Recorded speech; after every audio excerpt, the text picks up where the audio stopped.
We're here with our first ever guest, James from the Public Domain Superheroes. We met on Reddit, which is It's new. It's new for you. it's all new for me. Uh, Everything's new for me. You've never been It's on Reddit Reddit. before. I It's went down the Reddit. Reddit rabbit hole. It's what? It's Reddit. Reddit is Reddit. It's its own sort of strange environment, and I like it. But I love Yeah. Substack. I that's why I brought you over here because I love Substack. I think Yeah. Oh yeah. And on that. I think it's so much better because it's more creators and Reddit is everybody and their mom. Everybody with an opinion. Yeah. Lots of opinions. I liken Reddit to being high school. Reddit is high school. Reddit is Yeah. there's a lot of in groups. There's a lot of bullying. There's a lot of sort of gang mentality that happens there. There's also a lot of good information if you can sort of put up with everything else. There's things you can get out of it that are worth getting out of it. But yeah, it's a lot of work. Reddit can be a lot of work. Yeah. So I am so interested in what you do. Because it took me down a rabbit hole. It really, really did. And then I was telling him about it, and he was like, "What?" Mhm. And then, of course, I went down like the difference between copyright and the difference between that and trademark. And I was actually amazed at what I learned because I had read that because I wanted to know about Disney characters. Well, the copyright with the Disney characters and the trademark is different. How they trademark, like, what did I say? Cinderella's blue dress is trademarked. Ariel's red hair. Ariel's red hair. So it was very, very interesting. So what got you started? Well, that's actually kind of like where I came from to this. What happened with me was I was watching, just being just a normal person watching television, reading the news, and I see first I see Mickey Mouse hits the public domain, and I knew what that meant, but wasn't really that interested. I was like, oh, okay, Mickey Mouse is in the public domain. I know that means that other people can use him as a character, but I didn't know all the ins and outs. I had no idea what that really meant in terms of what people could and couldn't do. And I didn't honestly care. Mickey Mouse is not that important to me. It's not a character I'm that invested in. So I wasn't all that worried about it. Then they did the first thing that really hit the public consciousness was a slasher movie. It was a Mickey Mouse, Steamboat Willie slasher movie. And I thought, okay, I can see that because they're cheap to make and they're quick to make and they're easy. And they capitalize on the talking about the public. I get it. Yeah. Then the same thing happened to Winnie the Pooh. And I thought, now Winnie the Pooh I am invested in. Winnie the Pooh is my guy. I mean, he's my guy. And I'm like, okay, now they're doing this to Winnie the Pooh. That's just not cool. I don't even like that. Winnie the Pooh as a slasher character is like, that's just wrong. But again, I'm a big free speech guy. So, hey, do what you do. That's fine. But then I got started thinking about it. I thought, okay, well, what does this mean? Because I realized that Superman is about the same age as Winnie the Pooh and Mickey Mouse within a few years. And I'm like, okay, so that means Superman's coming, and you can do. So that got me intrigued, and that was where I started doing what you did, and I started reading and finding out about what public domain really means, and what trademark is, and how it all works. And I had this idea, and I'm not revealing this idea. It's one of the few things I'm not revealing yet about my universe. I had this idea for a Superman story, and I can tell you that it takes place in 1938. It takes place in the time. My first foremost thing with it is I'm taking Superman back to his original creation date, to the same time period that he was created in, to tell a story from that time period as opposed to what's going on today and all the rest. I wanted to do an old school, end of the Depression era Superman story. And then I thought, yeah, okay, sure, James, how are you going to do that? With what money? How are come on, you're a guy working a regular job, and so then I entered Chat GPT, and I know there's a big anti-AI thing out there, but I will give Chat GPT this much of a prop. Chat GPT convinced me that if I started writing and I created a universe where public domain characters could evolve and interact and be together, and I was throwing these ideas at ChatGPT and it was throwing them back at me, it convinced me that I could make money at this, which is not true. Unfortunately, it's not true. It's sadly, ChatGPT way overestimated how much money I could make doing this. And naive me, who'd never used ChatGPT before, got all excited and thought, I'm going to try this. And I was watering trees at the time, doing the same thing I'm doing this year. And I started writing. I just started writing and writing and writing and writing. And I write fast. So within about a month and a half, I had a book ready to publish. Now, Oh wow. Yeah, I've done something called the 3-day novel contest 4 times actually. It's literally write a book in 3 days over the Labor Day weekend. It's contest has been running for about 45 years, and it's a global thing. And I thought I can write fast. I write fast. It's what I do. It's just, but I've always done it for me and nobody else. And I'm like, okay, well, maybe if I write enough of these things and I put them all together and I create my universe that I have in my head and I put them out there, maybe I can come up with enough cash that I can hire an animation studio to make my Superman movie. This was where all that sort of came from. And anybody who says, oh, you got the idea from ChatGPT, no, I did not get the idea from ChatGPT. What I did do is what we all do now with ChatGPT and other AI things is I asked it to tell me in a more succinct fashion than Google some of the facts around what I was trying to figure out. I asked it to analyze, give me an opinion. Is this a good idea or a bad idea? I did that kind of thing with it. And it was very new and I'd never used it before, so I didn't do it very well. But it convinced me I could make money. It was totally wrong, but I can't sue it. It will not let me sue it. So there's nobody there I can sue on the other end. But that's where it came from. I went down the same rabbit hole you did, and I just got all excited. And now a year later, 11 months later, I've published 10 books in that universe. I've got a comic book that I'm working towards producing. I've got 2 reprints of public domain works that were published, but I found out Amazon has some funky rules, so I pulled them, and I've got to update them and correct them before I can put them back. I've got the Substack thing. I've got a YouTube channel with over 500 videos on it that is specifically public domain stuff. It's all old serials and superhero stuff from mostly the 1930s and 40s. But it's a growing thing, and I'm slowly but surely getting to the point where I can actually see in the distant future ChatGPT being right. Yeah.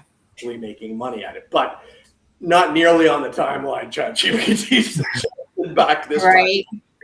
Yeah, they were like, "Oh yeah, by the end of the year you'll be making a living." No, just no. Yeah, no, I absolutely think that if you can get out there, that you can make money on that, because it's the same thing as they're doing now. They're taking these characters and they're rewriting the stories. I mean, since Spider-Man, when was Tobey Maguire's Spider-Man? In early 2000s, my goodness. They've changed the story 3 times. Absolutely. And people are still interested. So I absolutely think that you have something there. I think people would love it if you could just get it out there. Yeah. It's getting the eyeballs on it. That's right. And that's why I do stuff like this. That's why I'm all over Substack. It's why I'm on Reddit. It's why I'm on Facebook. I'm trying very hard. All I want is to be able to do this. I'm happy to tell the story. If I can make enough money and no more, then keeps me afloat and keeps me ahead of my bills, and never make a dime more than that for the rest of my life, I'm happy to do that. That's fine. I'm not interested in being I don't care about big money. I don't care. What I care about is writing and telling good stories, and I love doing that. And what's really interesting about the public domain that most people don't realize is just how many characters are out there to be reinvented, reimagined, retold, and redrafted in ways that in my case, pretty much every character gets a little bend. They get a little change from the original. I don't see a lot of point of doing a whole bunch of slavishly the same as what it was in the 1940s stories. It doesn't appeal to me. I'm telling 2026 stories. They're set in different time periods, but I'm telling them as a 2026 author with 2026 experience. And the universe I'm building is built around my lived experience. It's built around my life, because how else can you write? You can only sort of draw on what you are and what you know. But it's fun. It's a blast. I'm having a good time. I'll tell you that much. Yeah. And I I've been on your YouTube. I've looked at your all your stuff on your page, and it's definitely very interesting. We like superheroes. We like all that stuff. We like a lot of anime. Yeah. And I think that would be really cool to do something like that with anime, but not a lot of animes are old enough to get in that public domain. Yeah, anime is a relatively recent creation. I grew up here in Canada. We watched something called Battle of the Planets, which was a recut version of Gatchaman. In the 1970s, I didn't know what the hell Gatchaman was. I'd never heard of it, but I had heard of Battle of the Planets, which was a westernized version where they basically took Gatchaman, cut it up, put little snippets in between of a Western sort of R2-D2 character who sort of stitched everything together. And I watched that every day after school for years. And that's the only anime I'm really super familiar with. I went out and found Gatchaman later on as an adult once I realized how it all worked. So I love Gatchaman. Unfortunately, not going to be public domain anytime soon. But the idea of a super team that does intergalactic stuff, oh hell yeah, I'll be doing that.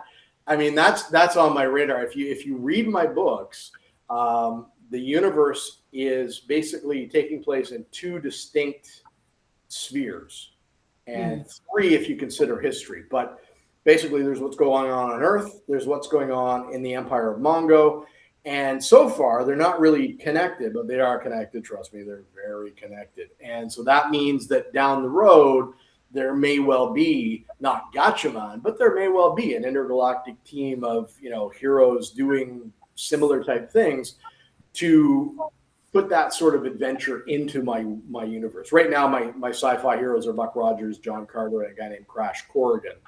I'm going to be adding some other ones as well.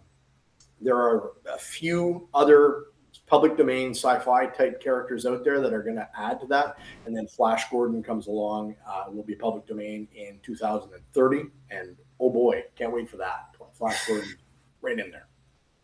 That sounds great. Oh my gosh, we are huge sci-fi fans. Yeah. Anything alien. And it's funny because I'm in like the best place for that in New Mexico. Yes, yes, you are. We did the Roswell Fest. So we went to Roswell. I just watched Disclosure Day, and it was blown away. It was a great movie. Great. Yeah. Okay. I enjoyed the heck out of it. I thought it was fantastic. Well, I hadn't even heard about it until a coworker of mine said, and I was like, "What is that?" And then she was like, "It's that new Alien movie," and I was like, "New Alien movie?" Yeah. I gotta watch it. Yeah, that's like it's my new thing. Yeah, this is new. Well, you'll be happy to know that in the public domain superheroes universe, aliens are integral to the whole plot. What I've done when I built the universe is I have this pet peeve about superhero origin stories.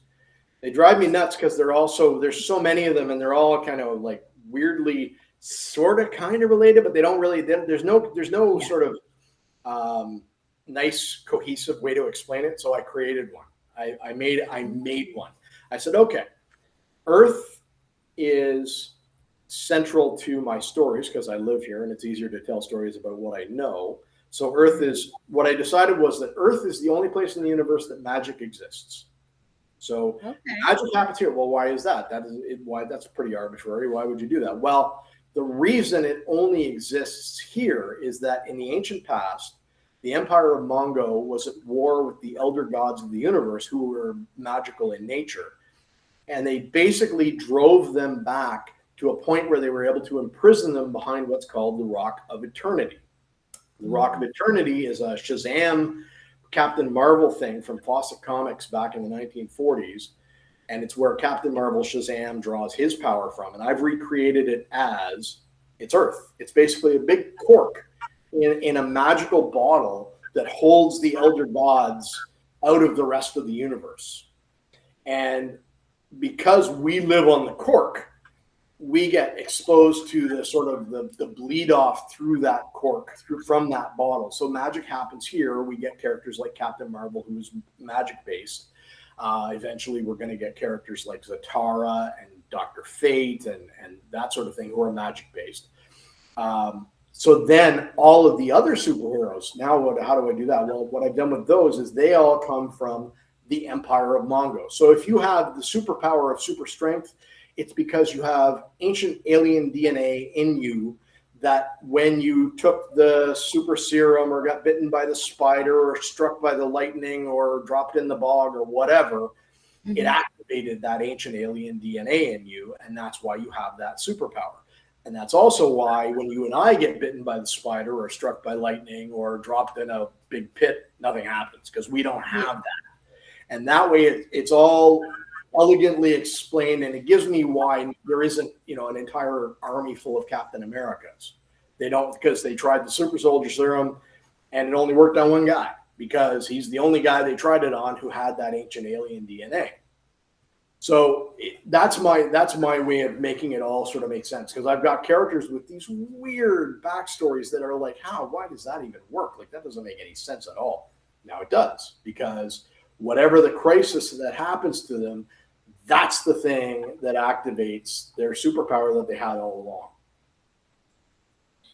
That is very interesting.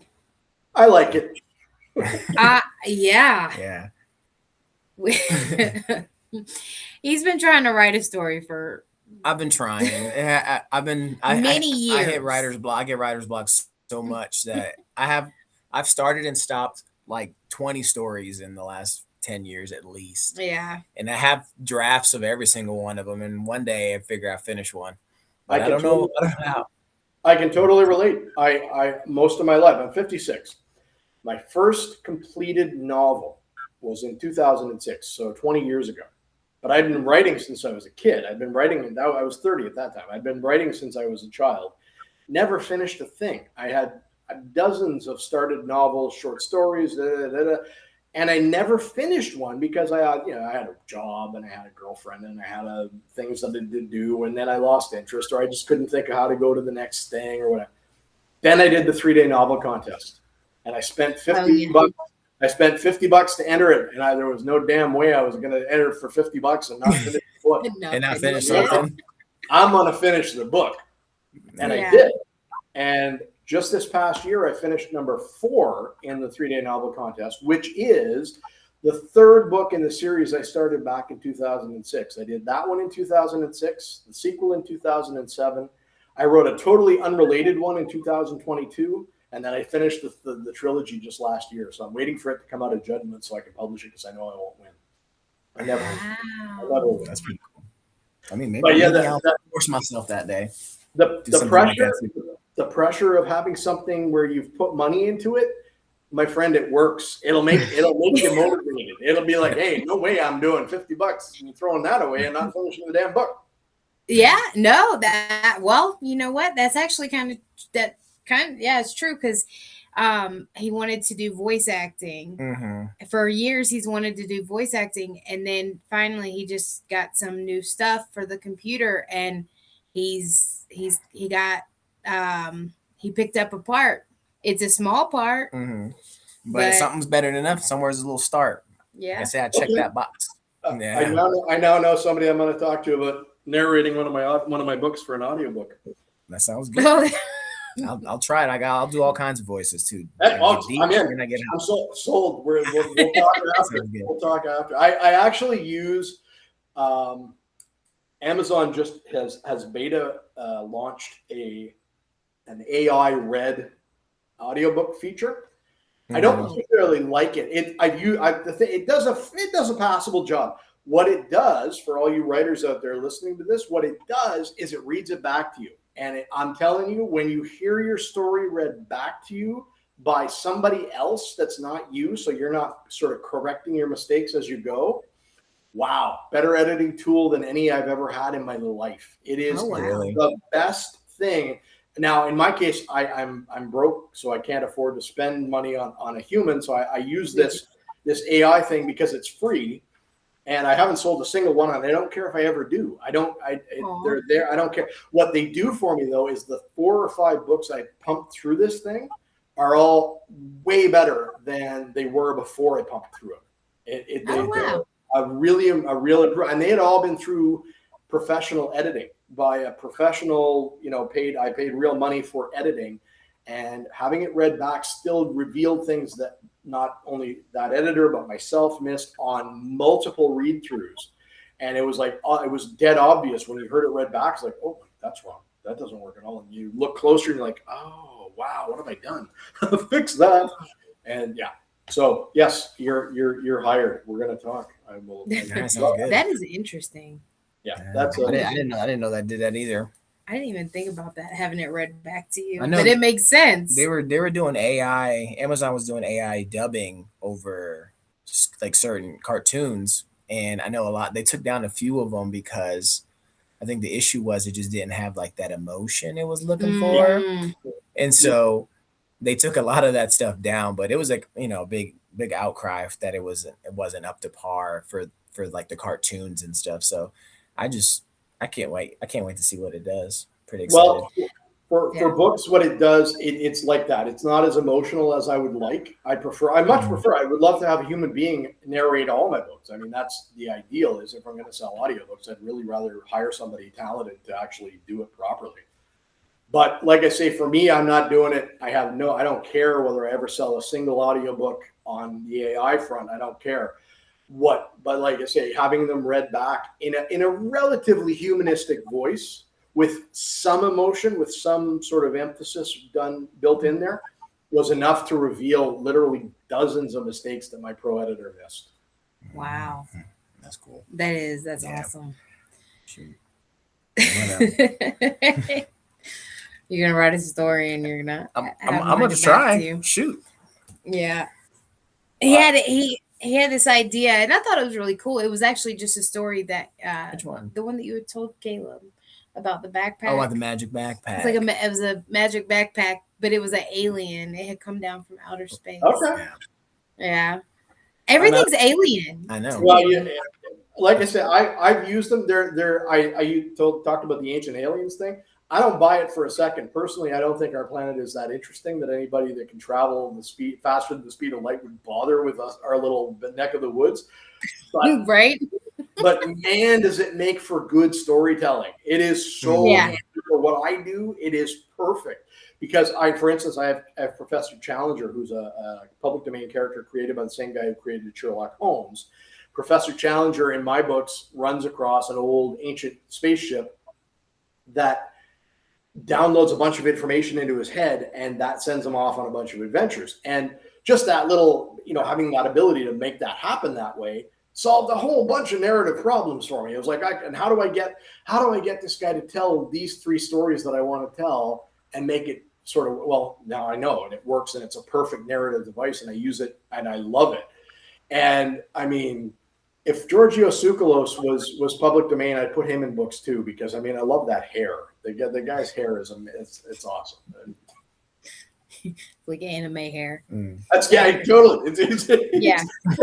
He's an anime character. You're not far off. Yeah. Do you have like a favorite character that you've written a story for? Oh, I gotta say, it tends to be. This is I've been asked this a few times, and the answer is a bit wishy-washy, I'm afraid.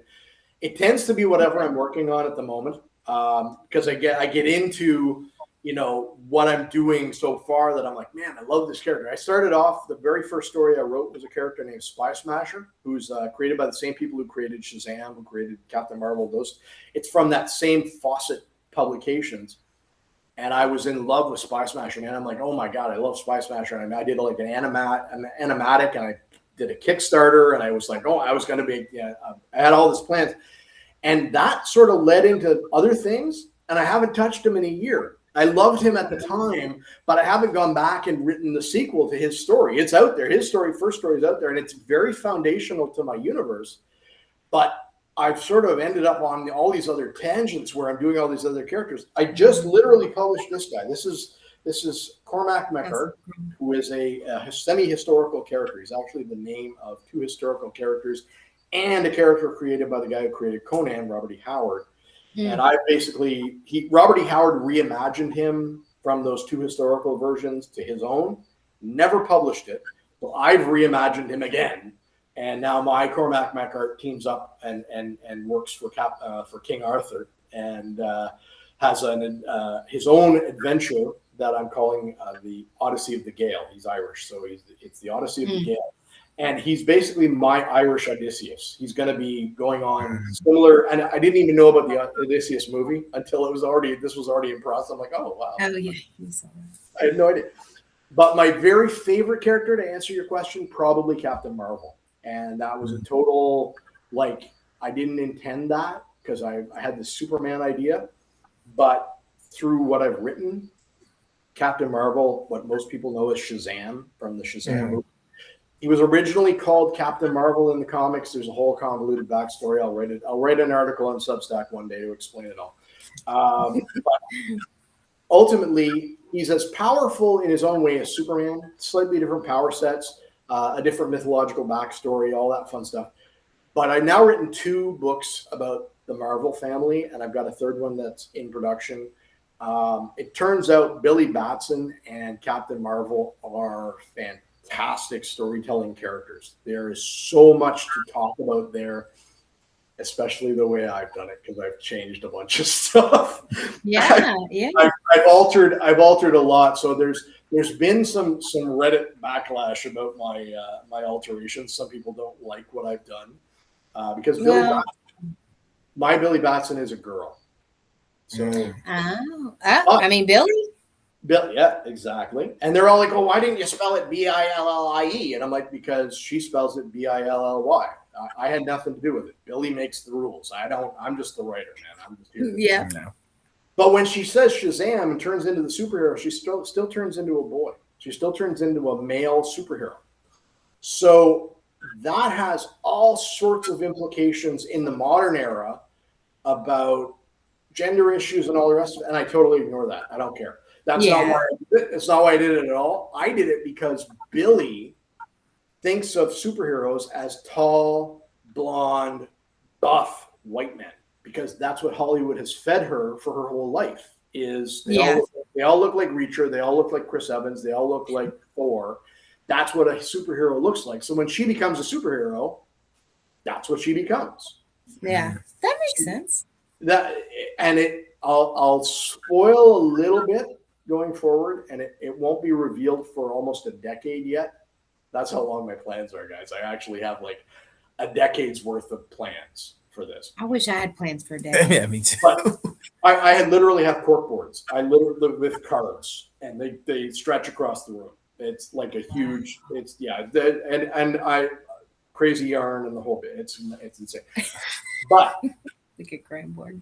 But the thing with Billy is that, and I didn't intend this when I set out, but because the Rock of Eternity is so integral to how all the powers work in my universe, and the story and the whole Mongo Empire, putting it in place, and all of the powers that are other superheroes who are not magical coming from that, and the direct relationships to that whole sort of Fawcett created thing, Billy has become the linchpin in terms of how the story will play out in the future.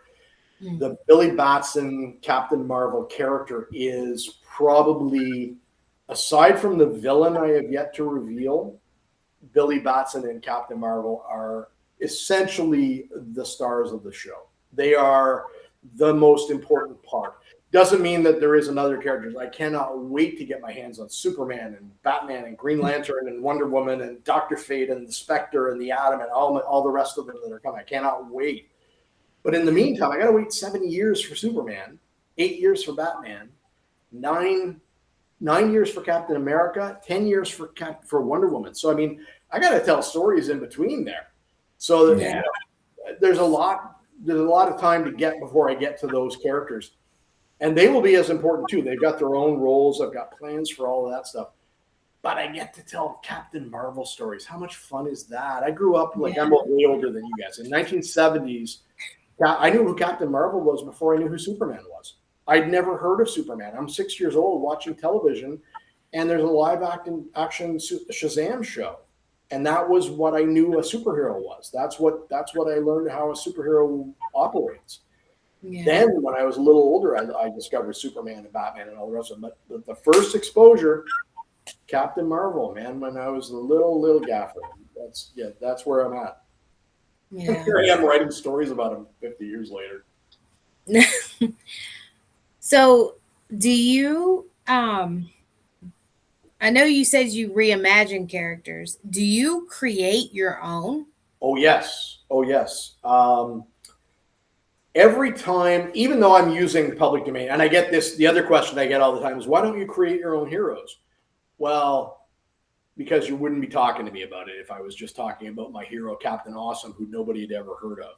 But when I start telling you that I'm using Shazam and Buck Rogers, and I'm going to use Conan, and then people say, oh, what's that all about? And so there's interest there. That's why I do that. That's part of the marketing. It's part of the plan.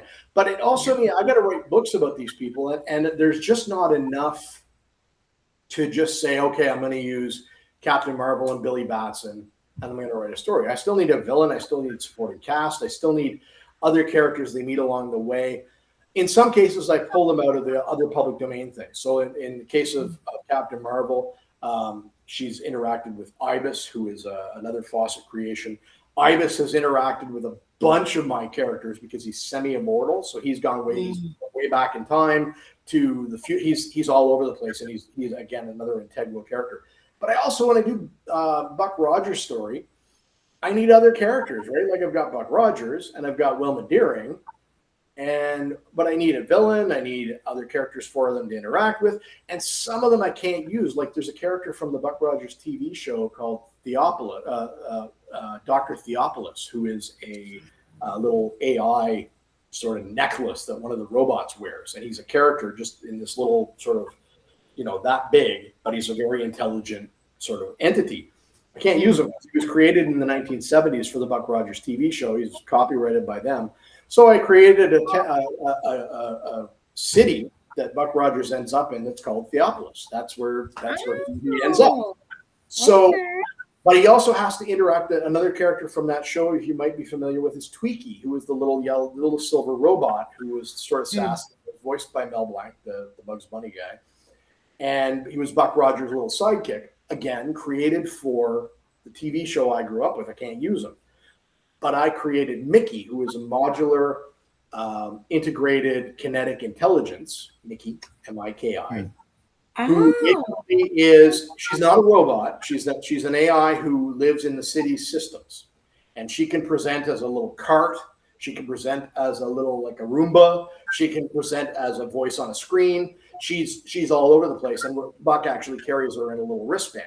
And she's in the little wristband, and she's sassy as hell. And she's his like sassy sidekick. I have Penny. Penny is my psychic pentapus. She's an octopus, but she only has 5 limbs, so she's a pentapus, not an octopus. Oh. She's the sidekick of a character named Crash Corrigan. Penny is part of a giant amalgamated organism. She's one cell in this massive psychic organism, and the Empire of Mongo uses these little critters as translators. They sit on the shoulder and they translate. They wrap a tentacle around your ear, and they can talk to you psychically in your brain, and they can talk to each other psychically. So when you're talking to somebody else who has one, they can translate for you. Wow. And the whole story with the Crash Corrigan story is that everybody has one of these things on this place where Crash Corrigan ends up, and they use them like we use Kleenex. They're just disposable things that, you know, you pick up another one, you put it on. They're just a thing, right? Nobody thinks about it. But Crash isn't from there. He puts this thing on his shoulder. It starts talking to him, and he makes friends with it because that's what else would you do, right? I mean, what else would you do? So it turns out that these little entities that the whole empire of Mongo has totally ignored as a tool are actually way more powerful than they give them credit for. And because Crash makes friends with Penny and gives her a name, first name any of them have ever had, and they're all psychically connected, suddenly Crash has an entire ecosphere of allies that the Empire can't touch because they use technology to translate, not the pentapusses. They only give the pentapus to prisoners because they don't want prisoners getting a hold of technology. So they don't know anything about this, and that's the whole crux of the story in there. But yes, Penny's my favorite. My favorite self-created character is Penny by far. Penny's like the sassy big sister, little sister, whatever you.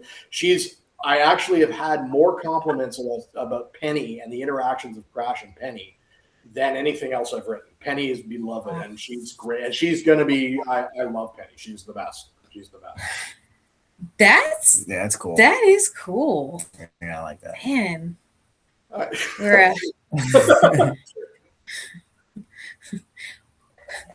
We gotta get to thinking here. Yeah. I mean, we gotta mission accomplished. Excellent. Oh my goodness. That's cool. Yeah. Did you I'm not sure. Have you traveled and like physically traveled like conventions and stuff and like set up booths and like talk to people and see how's that? I've done 2 live events. Okay. Neither terribly successful. But I live in a small town. I'm very where I live. The next town, put it this way, the next town over has less than 25,000 people. And that's the Big Bird. That's like the nearest big place is there. And it's only 25,000 people. My town is like 4,000 people. We don't do, author events and that sort of thing. Like we're just not big enough.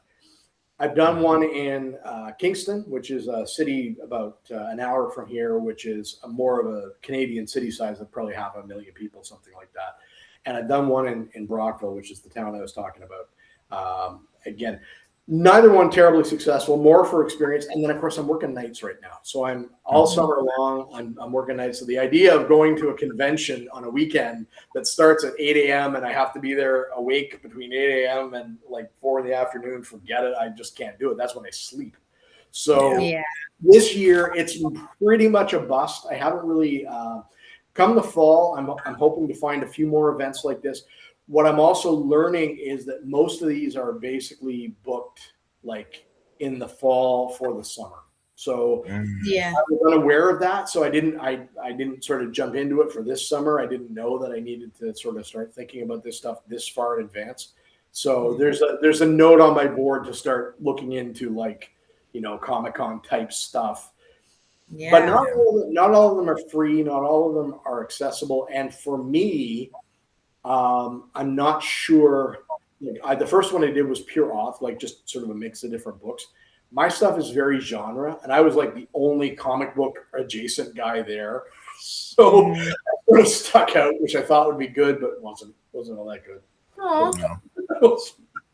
No, people were there for romantasy and romance, and that was what was selling. Myself and the only other man that were there, he was selling a nonfiction book about the Canadian military, and like tumbleweeds past our booths. It was not very well attended for us. Oh, hey, I think it's great. Yeah, I think it's great. And do you have a Discord? Discord is one thing I haven't actually pursued. I've got so many other sort of places where I'm active, like Substack and Reddit, and I've got the Facebook page, and I maintain my own website, and I've got an Insta and an X. And I sort of run out of energy after. At Oh that no, point. Yeah, oof, it's a lot. It's a lot. I get that.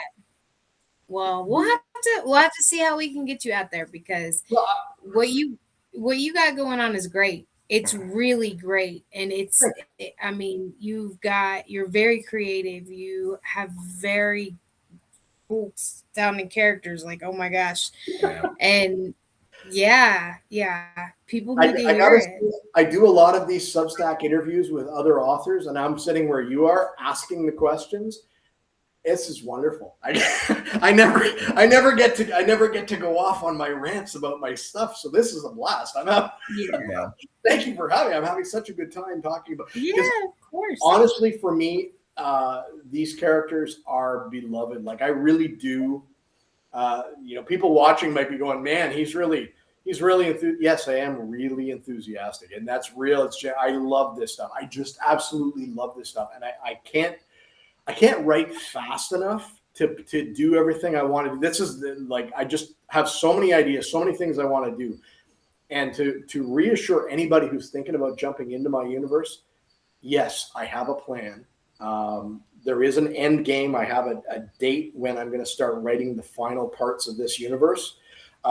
Doesn't mean that I'm not going to ever write after that about this universe, but there's a single plot that I've been putting out for the last 11 months.